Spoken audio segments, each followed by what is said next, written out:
আমি এইখানে মনের আনন্দে ধ্যান করবো। আপনি এসেছেন আমার আশ্রমে, এতে আমি ধন্য। দেবী, আপনার আশ্রমের সৌন্দর্যতা ও শান্তি দেখে আমিও বড় মুগ্ধ হয়ে গেছি। দেবী, আমিও বড় মুগ্ধ হয়ে গেছি। আপনি আমার এই করেছি নিজের মনে করে ধ্যান করতে পারে। আসন মনিবর, আসন গ্রহণ করুন। আসন মনিবর, আসন গ্রহণ করুন। আসন মনিবর, আসন গ্রহণ করুন।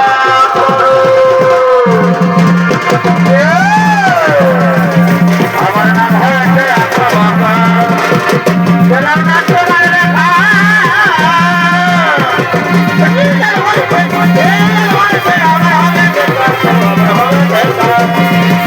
আমার নাম হয়েছে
আপনি এসেছেন আমার আশ্রমে, আপনার কথা আমি করতে পেরেছি, এতে আমি ধন্য। আর আপনার কাছে কিছু বলতে হবে না। না না দেবী, এই কি করে সম্ভব? তুমি আমার সেবা যত্ন করে চলেছ, আর আমি তোমার সবাই সন্তুষ্ট হয়েছি যেহেতু, সেহেতু আমার কাছ থেকে আমাকে জীবন দিতেই হবে। হ্যাঁ মনিবর, হ্যাঁ মনিবর, আপনি যদি আমার সবাই সন্তুষ্ট হয়ে থাকেন মনিবর, তাহলে আমি এই বর্দি আমি যেন তোমায়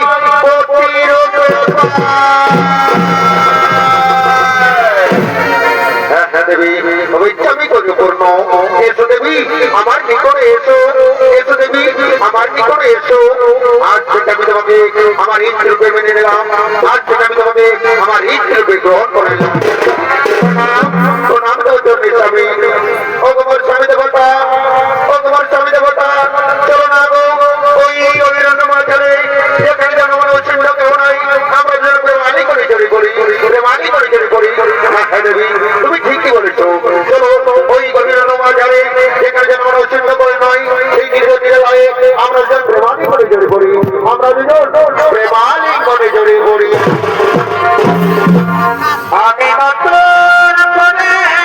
তোমাকে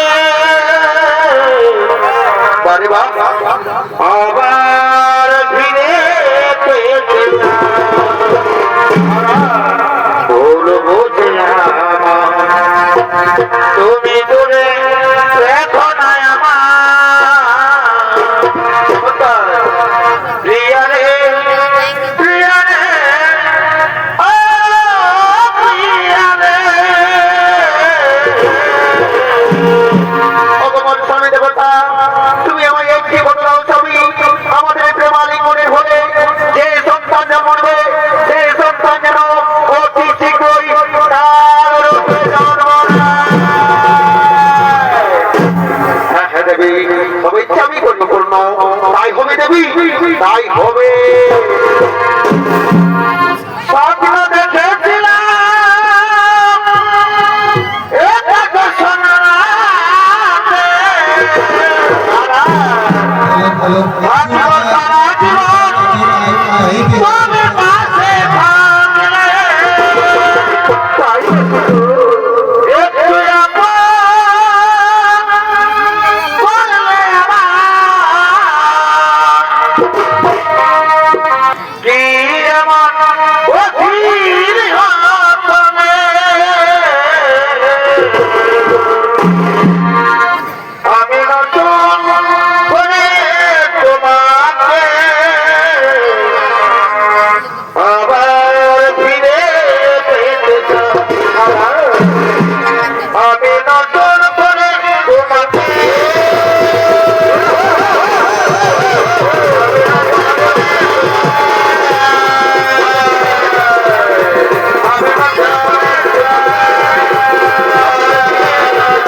আমি তোমার জন্মাকে করি করেছি পুত্র এ হলো তোর পিতা বৈশ্যমণি, আমি হলাম তোমার মাতা অসুর কন্যা শ্রদ্ধা।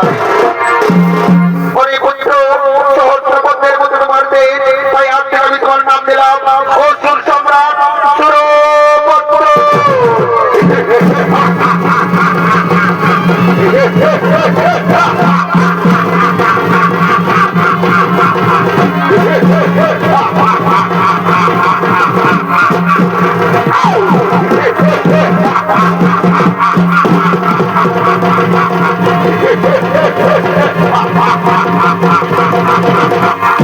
বলো মাতা গাছ কাটবো তাহাবি সঙ্গে সঙ্গে হরিব পূর্ণ পরে পুত্র শ্রবত্র আমার পিতা সুরেন্দ্র দেবরাজেন্দ্রের হাতে হইল আমি সেই নির্বধিকা করেছি পুত্র, আমি পিতৃ হত্যার করে নেব, চার পুত্র আর কাণ্ড করি না, বাহু বলছিলেন ইন্দ্রের রাজসভা।